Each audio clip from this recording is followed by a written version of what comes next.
Bueno, como ejemplo vamos a hallar los valores extremos, o sea, el mínimo y el máximo absolutos, que esta función, que este campo escalar de dos variables, alcanza sobre este conjunto compacto. Este es un conjunto compacto porque son todos los puntos X y del plano que están dentro del disco de radio 1 con centro de origen, incluyendo al borde del disco, y en el primer cuadrante. Es decir, el conjunto K, la región K definida de esa manera, es este conjunto, es esta región del plano. Es, digamos, el círculo, la parte del disco de radio 1 con centro de origen que se encuentra en el primer cuadrante, x mayor o igual a 0 e y mayor o igual a 0. Bien, es un conjunto compacto porque es un conjunto cerrado, ya que incluye todos los puntos de su frontera, y es un conjunto acotado, ciertamente.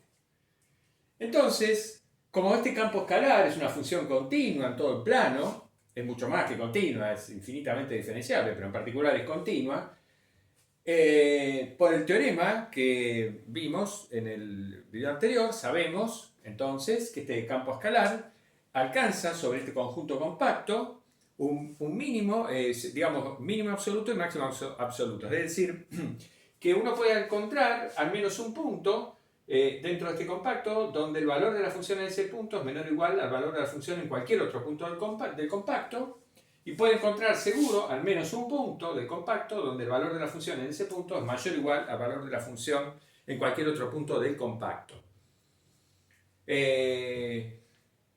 Digamos, apelando a la imagen física, si esta función, si este campo escalar me describiera la distribución estacionaria de temperatura en todo el plano, entonces lo que acabo de mencionar, el hecho de que seguro esta función alcanza extremos absolutos sobre este conjunto compacto, significaría que en este cuarto de círculo, seguro uno puede encontrar un punto donde la temperatura es máxima, digamos dentro de K, y un punto donde la temperatura es mínima. Bueno, entonces, que F alcanza mínimo y máximo absoluto sobre el compacto K, lo sabemos por, digamos, un teorema, una teoría que no hemos demostrado, pero que sabemos que es verdad. La cuestión es ahora, la cuestión práctica, es decir, bueno, ¿cómo encontramos los valores extremos? ¿Cómo encontramos ese mínimo absoluto y ese máximo absoluto? Continuando con el ejemplo que mencionábamos recién, ¿cómo obtenemos la temperatura mínima y la temperatura máxima dentro de esta región compacta? Bueno, lo que hacemos es buscar primero los puntos en el interior del compacto, en los cuales F podría alcanzar sus valores extremos dentro del compacto. Es decir, hay dos posibilidades: que F alcance un valor extremo en el interior de K o que lo alcance en el borde de K.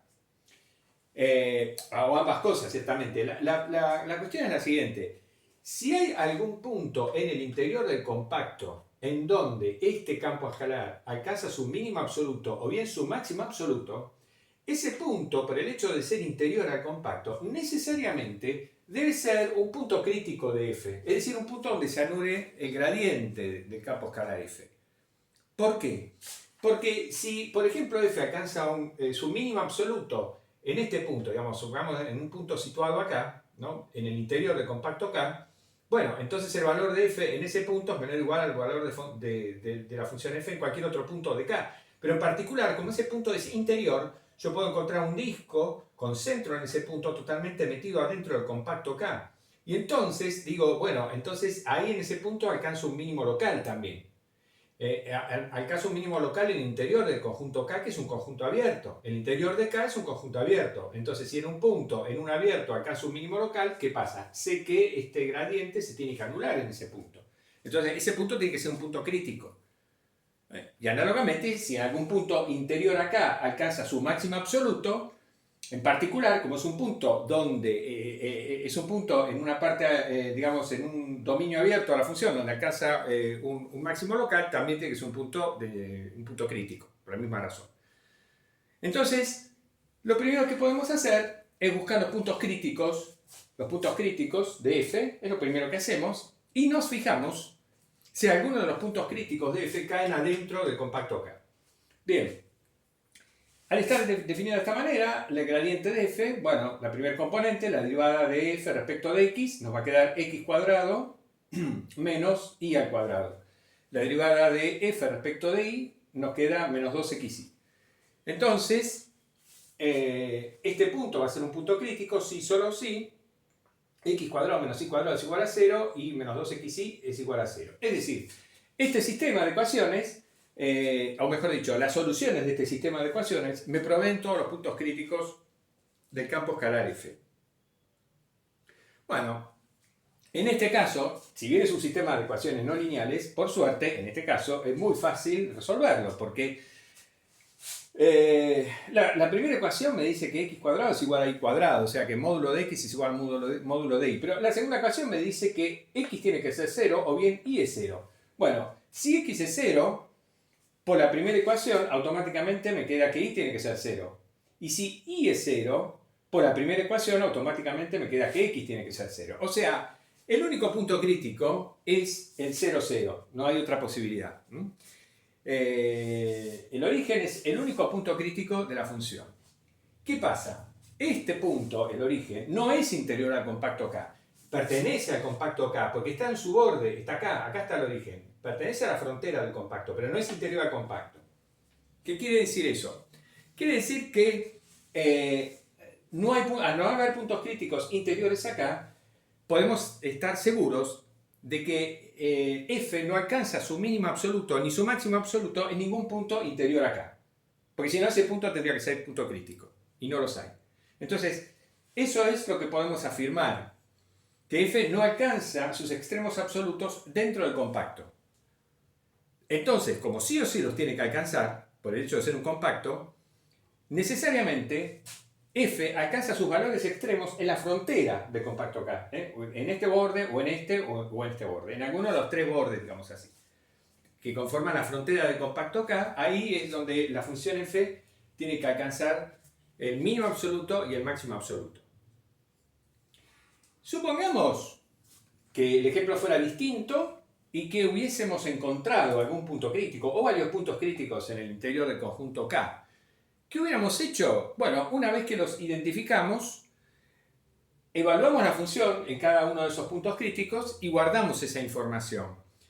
Y después hacemos el análisis del comportamiento de la función sobre el borde, es decir, sobre la frontera del compacto K, y buscamos qué puntos sobre el borde son candidatos a ser puntos donde f alcanza sus extremos absolutos y compararíamos con los valores obtenidos en el interior. Y nos quedaríamos con el más chico, que ese sería el mínimo absoluto, y el más grande sería el máximo absoluto. Bueno, en este caso, eso no lo tenemos que hacer. El análisis sobre el borde sí. Digo, no tenemos que comparar con el comportamiento de la función adentro, porque adentro sabemos que no hay puntos críticos.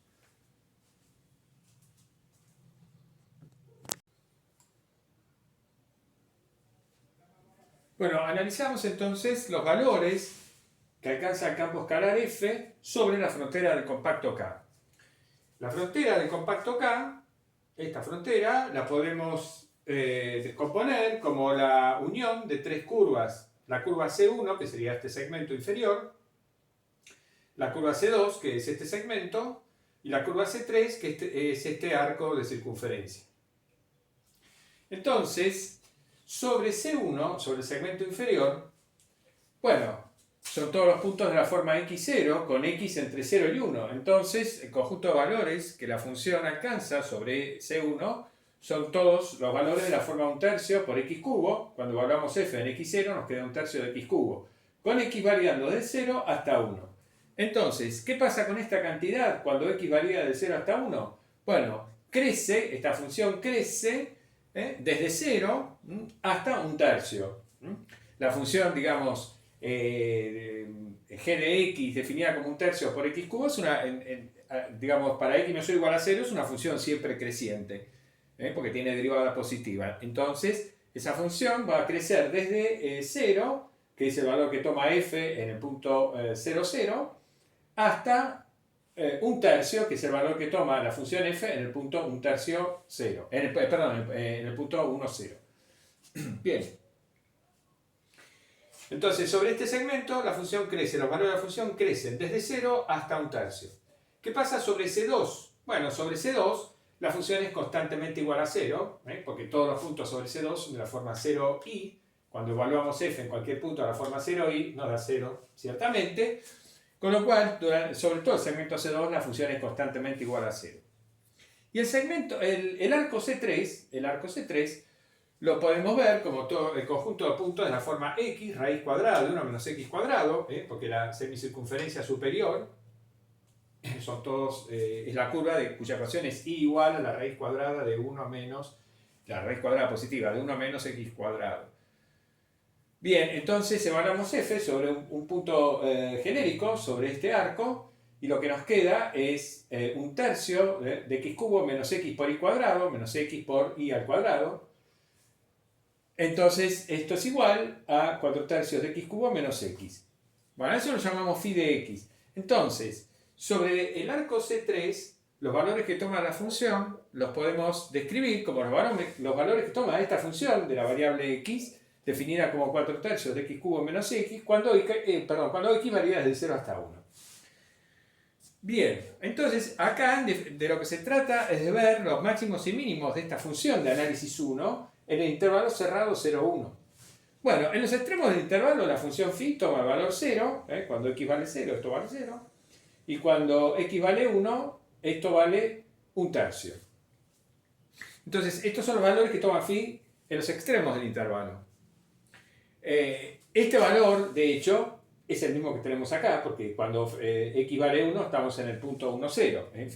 Fíjense, cuando x vale 1, acá nos da 0, estamos en el punto 1, 0. Entonces, uno dice, bueno, ya está, ¿me quedo con eso? No, tengo que analizar qué pasa entre 0 y 1, en el intervalo abierto 0, 1. Bueno, si en mi campo escalar f alcanzara sobre este segmento un mínimo, un máximo absoluto, tendría que ser un punto crítico de esta función phi. Cuando yo derivo la función phi respecto de x, ¿qué me queda? 4x cuadrado menos 1. Esa derivada se anula si solo si x es igual a 1 medio. O menos 1 medio, pero menos 1 medio está fuera del intervalo que estamos analizando. O sea, el único punto donde se anula la derivada es en 1 medio. De hecho, esta derivada es negativa si x es menor a 1 medio y es positiva si x es más grande que 1 medio. Lo cual significa que la función phi en el punto 0 vale 0, pero entre 0 y 1 medio decrece, y después entre 1 medio y 1 crece y llega hasta 1 tercio. ¿Y cuál es el valor que toma en 1 medio? Menos 1 tercio. De ahí concluimos, entonces, lo siguiente. El mínimo absoluto de f es este valor, porque de todos los que del análisis que hicimos sobre el borde, fíjense, el valor mínimo que hemos encontrado es este, menos 1 tercio. Sabemos que entre 0 y 1 no podría haber otro valor más chiquito que menos 1 tercio, por el análisis que acabamos de hacer. Entonces, este es el mínimo que alcanza phi entre 0 y 1, y por lo tanto es el mínimo que alcanza f en este segmento, pero ese mínimo es menor que todos los valores que alcanza sobre el resto de la frontera de acá. Entonces es el mínimo absoluto de f. Y lo alcanza en este punto, 1 medio raíz de 3 raíz de 3 sobre 2. Es este punto. El que corresponde es el punto x raíz cuadrada de 1 menos x cuadrado, pero que corresponde a x igual a 1 medio. Es este punto. Acá alcanza su mínimo absoluto de la función, y ese mínimo absoluto es menos 1 tercio. Y el máximo valor que encontramos sobre todo el borde fue 1 tercio. Lo encontramos acá y acá, que es el mismo punto, este punto. Acá alcanza su máximo valor, que es 1 tercio. Entonces, bueno, esta sería la respuesta al final en cuanto a cuáles son los valores extremos que alcanza el campo escalar F sobre el compacto K.